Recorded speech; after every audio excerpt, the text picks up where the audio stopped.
Well, thanks again, everyone, for joining me for another episode of TMT with Mike O'Reilly. My guest does not need an introduction. He is well known within the communications bar and elsewise. It is Commissioner Brendan Carr, and who's been with the Commission for so many good years and doing great work in the meantime.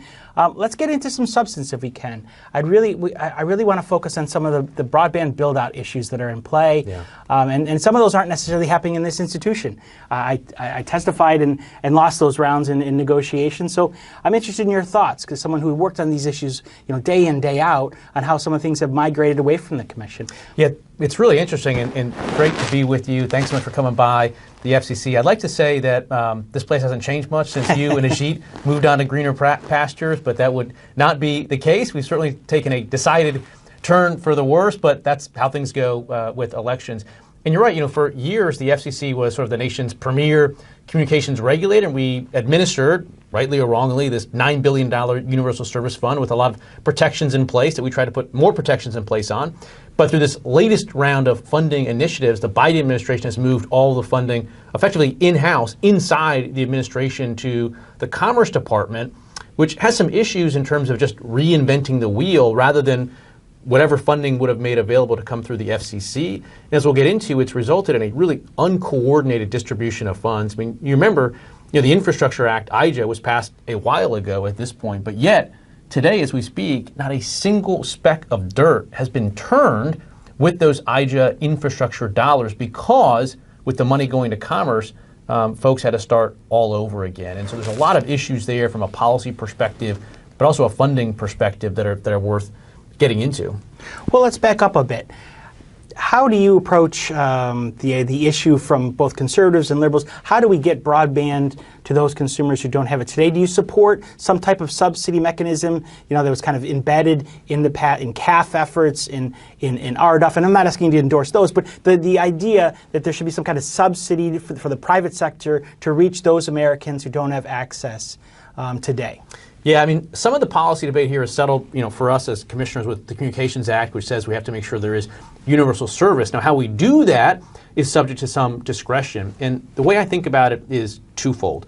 Step one, we need to maximize the opportunity for the private sector to extend their networks as far as possible. And there's a lot of ways that we do that. Obviously, freeing up spectrum helps bring people across the digital divide. Reducing regulatory red tape helps, because that enables capital to go much further. And refraining from heavy-handed regulations like Title II and digital equity all go towards that first step of let's make sure the private sector has every opportunity to get it done. Then after that happens, if there are pockets left that there simply isn't going to be a business case to serve, including with new technologies, we got to look at fixed wireless, we got to look at LEO, and really look at all those technologies. Where are they not going to reach? Then we should step in at the federal level with some sort of support system that incentivizes build. And again, whether it's a good policy or not, it's sort of out of our hands at the FCC with this mandate that we actually ensure that there's universal service. So that's how I would approach it. But what I would say is that the Biden administration has really jumped directly to step two, which is just funding, without that step one of maximizing the chances of success for the private sector. And in fact, by my count, we are somewhere in the neighborhood of $800 billion that have been either appropriated or budgeted that could be used on broadband infrastructure. Could be used on other infrastructure as well, but could be used on broadband infrastructure.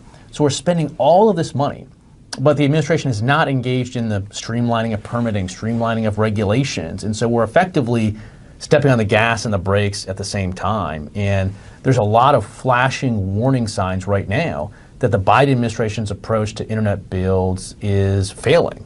And I'm very concerned about that, both because I want people to get connected, but also because we spent all this money. It's enough money to get the job done if the Biden administration had made the right policy cuts, but they've made some political U-turns along the way that are concerning. Well, help me. You may have answered my question already. My next question, what do you anticipate RDOF 2 coming anytime soon? It seems to be back burner, but if I hear you correctly in your comments, that's actually not a bad thing. We have a lot of work that, as a nation that should go into the policies before RDOF 2 comes forward. Does that seem right?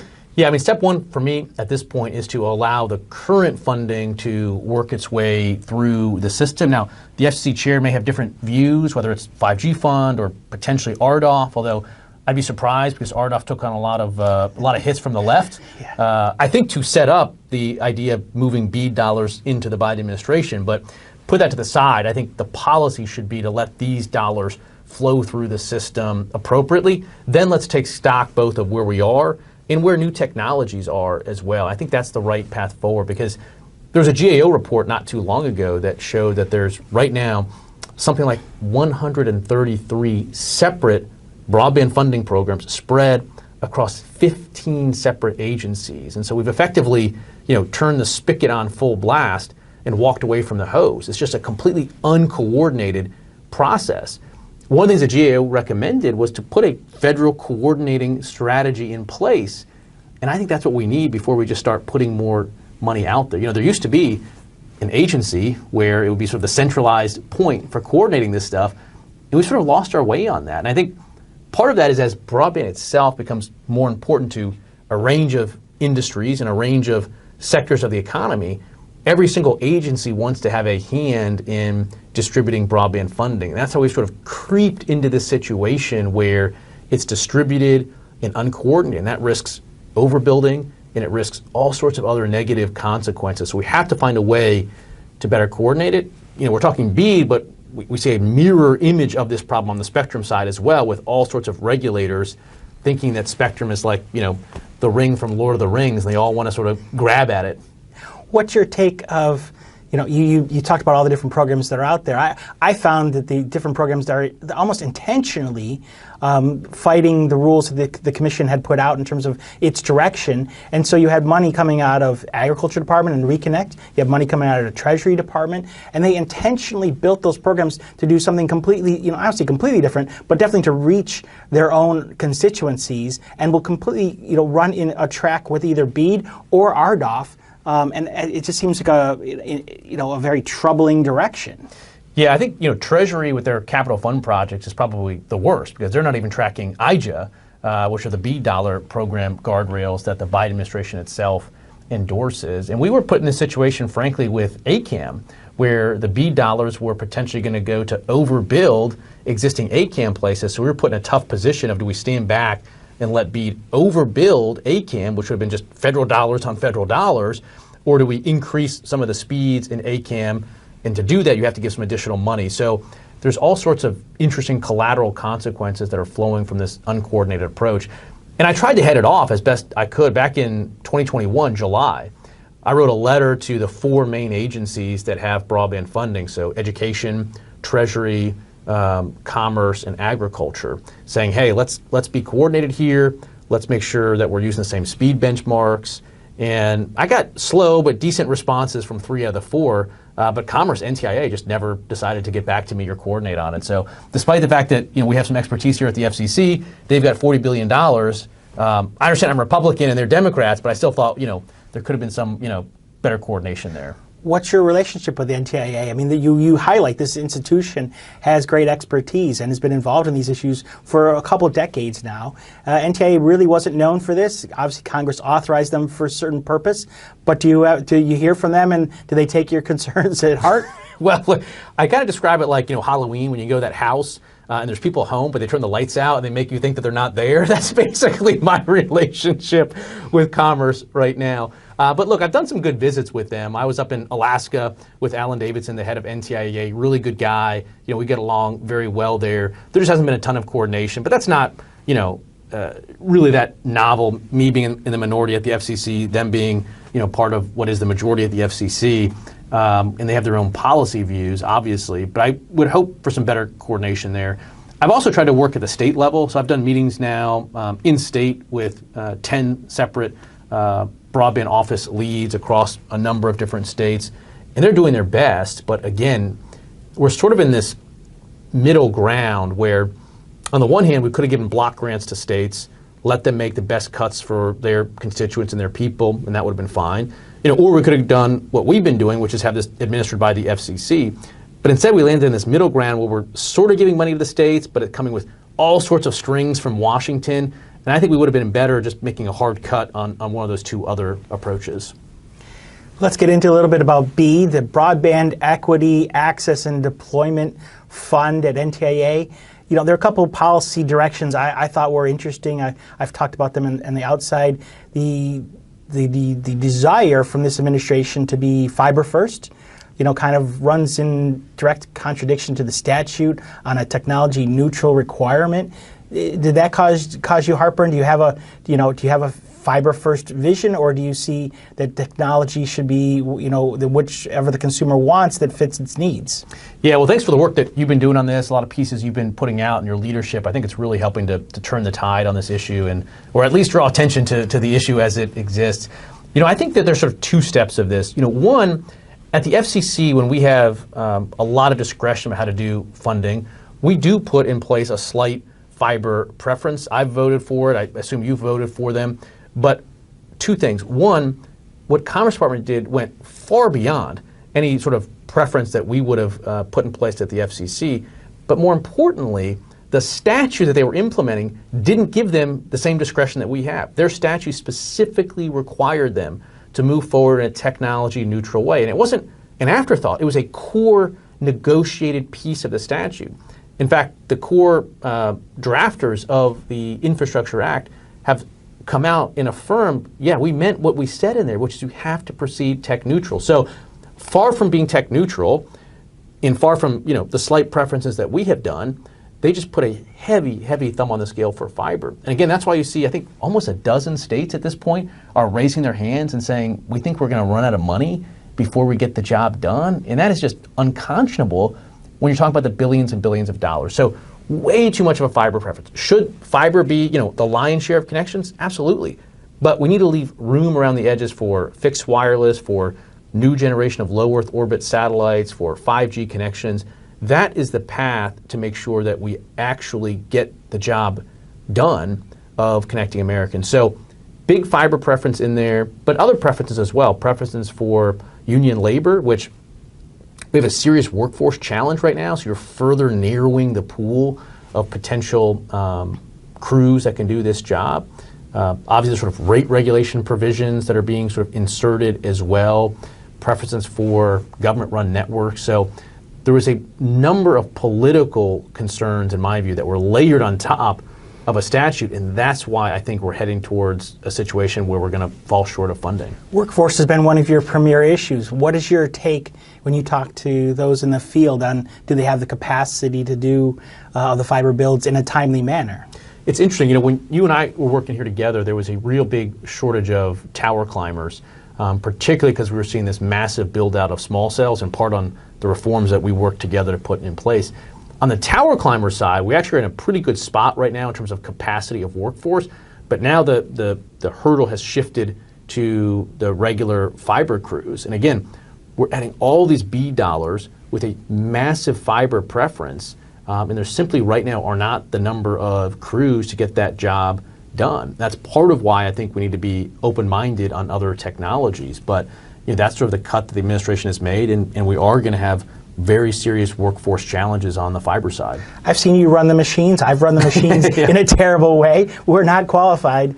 You know, it takes a while to get crews that are capable. I think I wasted, you know, 30,000 in one of the pipes that dropped down into the gutter. Right. You know, it's not something you can do overnight. It requires a lot of work, and that just means longer time before consumers who are unserved actually get a quality service.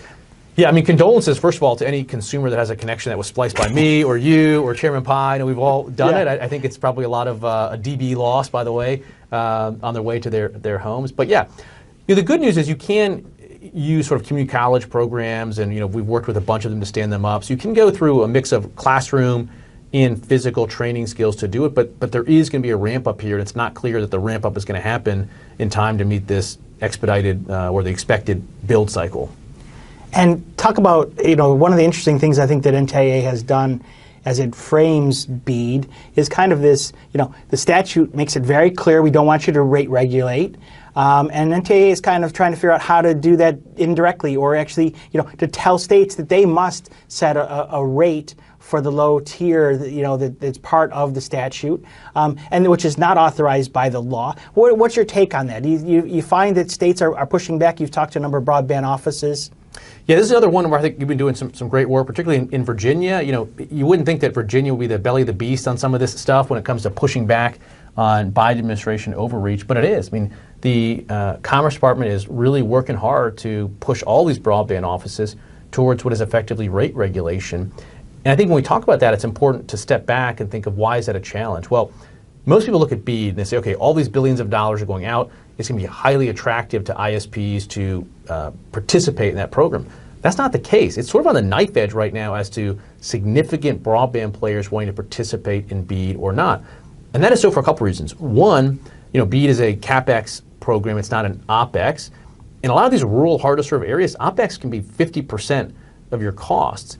And then when you add rate regulation on top of it, it just makes the penciling out of the business case that much harder. So we don't have a lot of slack in the line to play with these sort of political considerations and rate regulation considerations. So that's why it's such a challenge right now.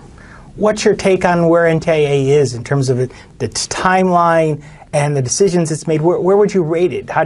What do you give it? Do you have a scale in your mind of where they think they are? I guess at the end of the day, I would make it more of a pass-fail class than a grade. And it's sort of too early to call the final ball on it, but I do think the standard is clear, which is the Biden administration has said that this is a program that's going to connect 100% of Americans to affordable, high-speed service. So that's the passing grade. And at this point, there's a lot of indicators that we're going to fail. I mean, again, you've got states right now that are already putting their hand up saying they're going to run out of money. We have yet to see a single piece of dirt turn for this initiative. And we have these workforce challenges. And so I'm very concerned that at the end of the day, we're not going to be in a situation of giving this program a passing grade.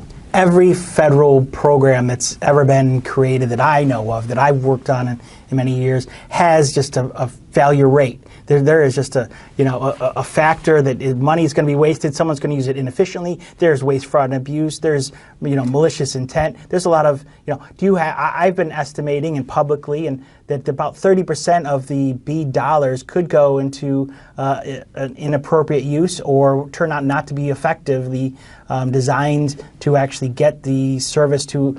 Have you done any of those kind of? I'll tell you, a friend of ours has indicated he thinks it could be 100%. I don't think it's going to be 100% because I think that's there are going to be a number of good applicants that will properly use this money, but we also know there's going to be a bad side of this equation. How do you equate for that based on your experience? Well, there's a saying, I might have heard this from you actually, there's a saying that whenever you have a massive government program like this, two things are going to happen. Some good things are going to happen in terms of builds, and people are going to go to jail. Those are the two things that we know from this program. But I do think you're right, you're in the ballpark with those estimates of the error rate. But it's also just the cost. This is one reason why I was so bothered by the fact that the FCC revoked the Starlink RDOF award, because we were able to get a really good deal for the American public to get qualifying high-speed internet connections to rural areas for effectively pennies on the dollar compared to other technologies, and the FCC just threw that away. If we ever do go back and reach those same communities that Starlink was going to serve, it's going to cost something in the magnitude, back of the envelope, $3 to $4 billion. So we had a deal to do it for $800 million, and we've swapped it for maybe covering them in the future for $3 to $4 billion. And so not only do we have failures of the sort that you're talking about, we're just going to have really bloated costs because of the policy cuts that have been made. Well, you talk about satellite services and LEOs, and we're going to have more come online in the coming years to provide service. But I was troubled by where the commission had gone on Starlink application. We digest this as part of RDOF. There have been some other RDOF applicants whose money has been challenged. And there's some questions from the outside. It looks a little suspicious on the agency desire to pull the plug on providers. But I have views on RDOF itself. There's been this negative approach, and I think there's some positives and negatives to any program. And RDOF had a lot of positives. Most of the providers are building out as intended in the structure that you and I and others worked on. I think that's being lost on a couple of different. But these two instances, or at least these two approaches, taking money away from Starlink That is, do you think that they're going to be willing to participate in the future? Does this put a negative, connotation on satellite? This is a view amongst some. It's either fiber or it's useless. How do you approach that? It's a real interesting perspective. This FCC is talking a lot about U.S. leadership in space. We have stood up a new space bureau, and yet at the same time, we are just doing these regulatory duck bites on the leading space company, Starlink. And so it's a real conflicted situation. Again, to your point, on the one hand, the FCC said, Starlink is sort of an experimental technology. We don't really know, so you're not going to get an RDOF award. At the same time, my understanding is the administration is still talking to Starlink about participating in the BEAD program, and you can't really balance the two of those. I think fundamentally, the FCC and the administration has a little bit of a tension because for whatever reason, they don't like the RDOF program, although to your point, I agree that I think it's been very, very successful, and people that don't think it's successful, just wait till you see BEAD and then compare the two, and then we'll talk again. But there's a bit of a tension because whatever you kick out of RDOF then becomes, quote unquote, eligible for BEAD, but BEAD's already running out of money. So the more that you kick people out of BEAD, the more pressure you put on valuable RDOF dollars, and there's a tension there that I'm not sure how the administration is working its way through. What if you were to advise Congress, would you, and I tried to steer them in a different direction on BEAD. I wasn't successful. I got them to pare the number down because I thought the bigger the number, the more chance for lack of control. But they were, set on having If you were to advise them, would you point to look at the FCC does do these things, has done these things. If you have parameters that you want to change, that's one thing. But creating a whole new institution that didn't really have the capabilities of and now they're hiring a lot of people. Right. They're going to have all this structure that is not going to go after this purpose. Once BEAD has sufficiently been deployed or not, or successful or not, Yeah, look, I think you're right. This fundamental problem was reinventing the wheel at Commerce, and then the second level problem was all these policy cuts being inserted that were entirely different and separate from the ones that Congress made. So I think Congress needs to continue to maintain the policy reins on this one and make sure that Commerce isn't going so far beyond, as it is, the cuts that they've made. But I also think we have to have just a very fundamental conversation in the country about the future of universal service, because what can happen with these low Earth orbit satellites? We have Starlink now, but Amazon Kuiper is supposed to be coming online soon as well, plus fixed wireless. It's a very different environment in terms of what the private sector can do compared to where we were just 5 years ago. And we're on autopilot too much right now when it comes to universal service and not having the conversation about what does it look like 10 years down the road in light of the changes in cost structure for builds with these new technologies. That's the conversation we should be having. Instead, we're having conversations about Title II, which is a very backward-looking discussion, but what we should be talking about is that forward-looking question about universal service and talking fundamentally about contributions reform as well. It's a tough conversation. I've always said that when someone becomes chair of the FCC, they're handed two things, the gavel and contributions reform, and one of those just continues to get sort of kicked down the road. But it's a tough conversation, to be sure, from both political and a policy perspective. But that's the one that we should be having. You alluded to this. You talked about some of the states who are raising their hand, potentially running out of money under BEAD. Do you think after BEAD is successful, or whatever we get to some point and BEAD is done, are there still going to be unserved Americans? The administration said internet for all. Are we going to be there at the end of the day?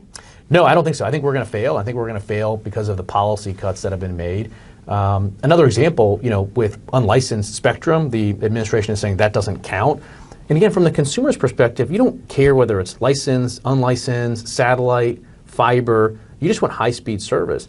I saw one study, I think it was in one agency's GAO report perhaps, that said that there's something like 1.8 million locations that are getting high-speed service today through an unlicensed spectrum. Now, a lot of this is fixed wireless. Could be other technologies too. In the BEAD program, it's going to treat all 1.8 of those locations that have presumably 120 service the exact same as a location that has 0 over 0.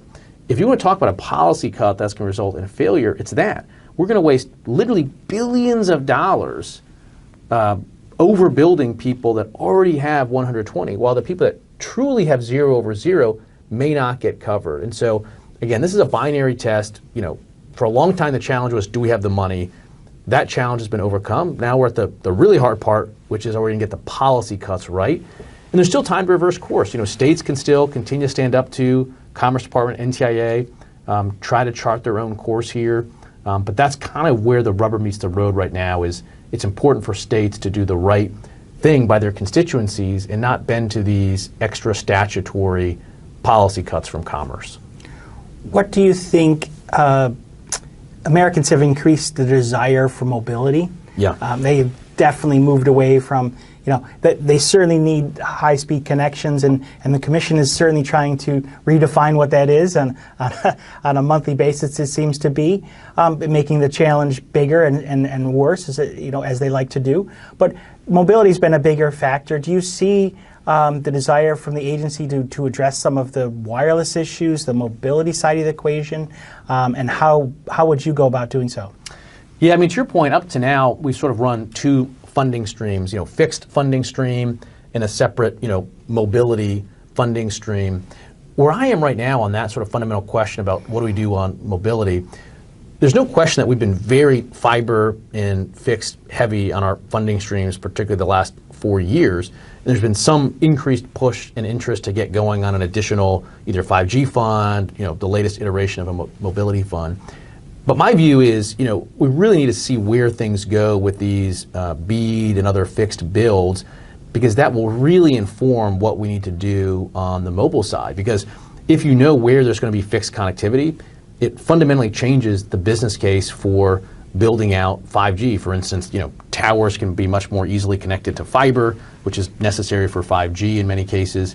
So I think we have to, again, sort of have better vision as to where BEAD is going and how far BEAD is going to go, and then have a conversation about mobility.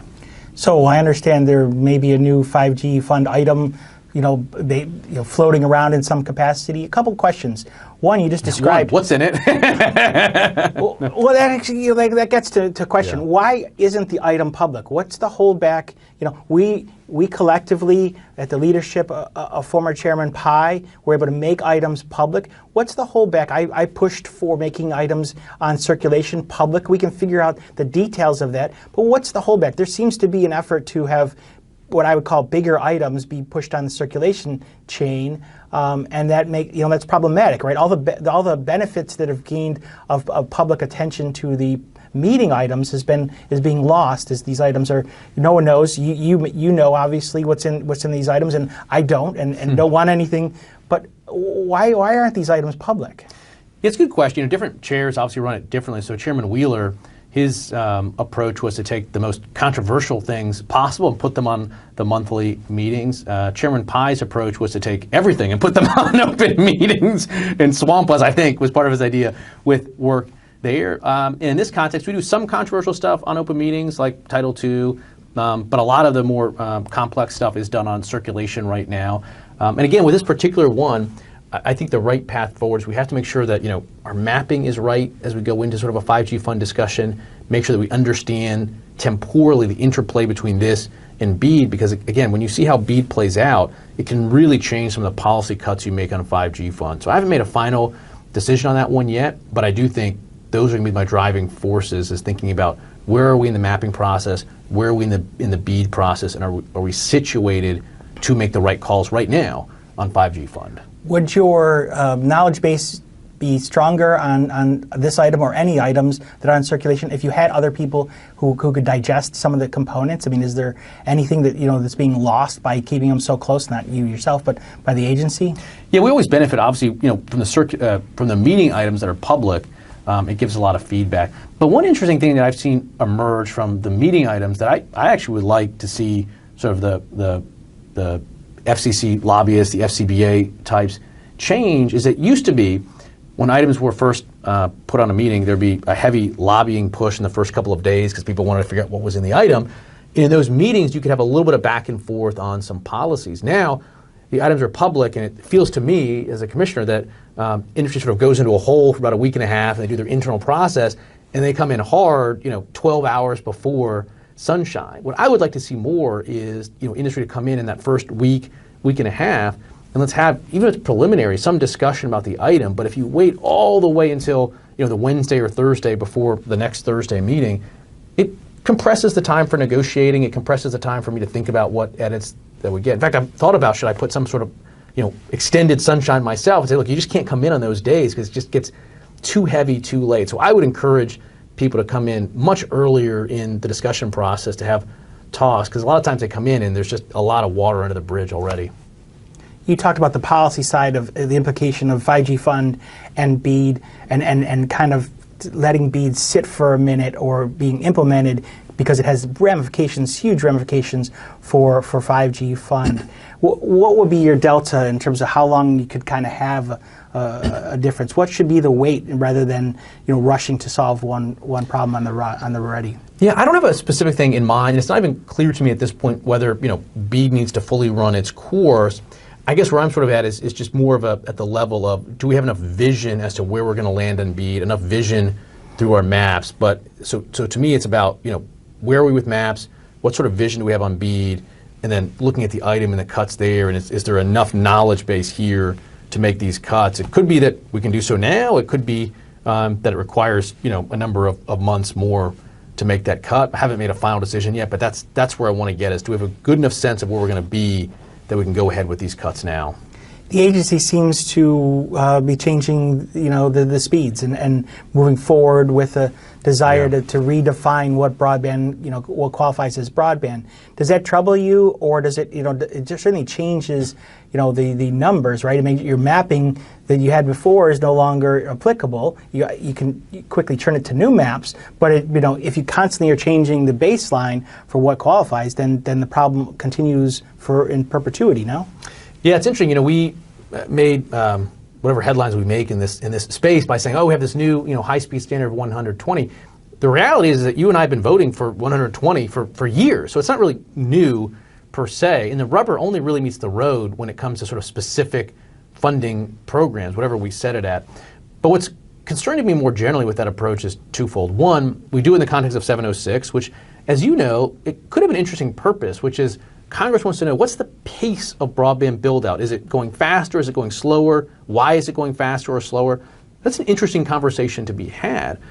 But what some have taken the view of is it's simply a black and white, do 100% of Americans have broadband or not, which is not a task that Congress needs to assign to the FCC to do. Everyone can know the answer to that question on their own. Our value add is measuring pace. And right now, obviously, I think we are in a pretty good spot in terms of the pace of broadband build-out. The second concern that I have is, if you set it at 120, that's fine, but let's stay laser focused on the people that have 0 over 0. If we use 120 to take a location that has, 50-10 broadband today and move that person to 120, that's a big mistake. Let's stay focused on the 0 over 0. So put it wherever you want, but let's stay focused. And I guess maybe the third piece of it is technology neutrality. If we're setting the standard such that only one technology can meet it, then it raises questions about, are we just reverse engineering it? Are we being technology neutral the way our statute requires us to be? So those would be my three main concerns as we have increased the speed metric. Hey man, I had these same conversations with Tom Wheeler when it was 4-1 and we went to 10-1. It's like, can we take care of those that don't have any service today? And you and I have been to those areas that have nothing, the dead zones for both fixed and mobile. What a tough situation for those Americans. You try to figure out, how do I lift these consumers up? And it's not easily done when we're constantly changing the ground underneath, shifting the feet. How are you enjoying your time at the commission these days? It's obviously a different universe than being in the majority to minority. I got to experience both. You're doing the reverse side of the equation. How do you enjoying your time, and do you make it into the agency that often? Do you see a lot of people, friendly faces around, or is it kind of empty around here? Yeah, I'm here at least 4 days a week, usually 5 days a week. I don't think the rest of the building is on quite that same schedule, but maybe we're getting closer to that over time. It's interesting, we had this really extended period of time where we were 2-2 at the FCC, and I think that created a dynamic that was absent on the agency for probably, the prior 10 years, which is, the history is Republicans and Democrats get along here the way oil and water gets along. But we had to change that, because in order for the place to continue functioning and doing things that even I thought were good policies, we had to compromise and find common ground. So I think the collegiality on the commission reached a point during 2-2 that we hadn't before, and we've been able to continue, even through some tough votes and tough times, based on the relationships that we built throughout those 2-2 years. So I think that was very, very helpful. And I think it's been beneficial for all of us to sort of get back to that more collegial, productive environment. It makes it easier to cut deals, to get things done, and so that piece of it has been nice.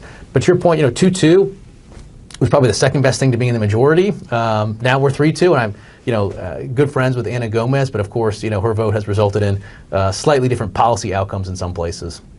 Yeah, that's the nature of the beast, right? Exactly. Nature of the structure that Congress designed. Well, and some people talk about structural changes, and I got to say, I'd be interested in your sort of approach as well. But I think in some ways 2-1 is sort of an interesting dynamic to have, because I think if people are looking at changing the number of commissioners at some point, that might be worth considering. We've been different numbers over the years. We've been 7 at some point.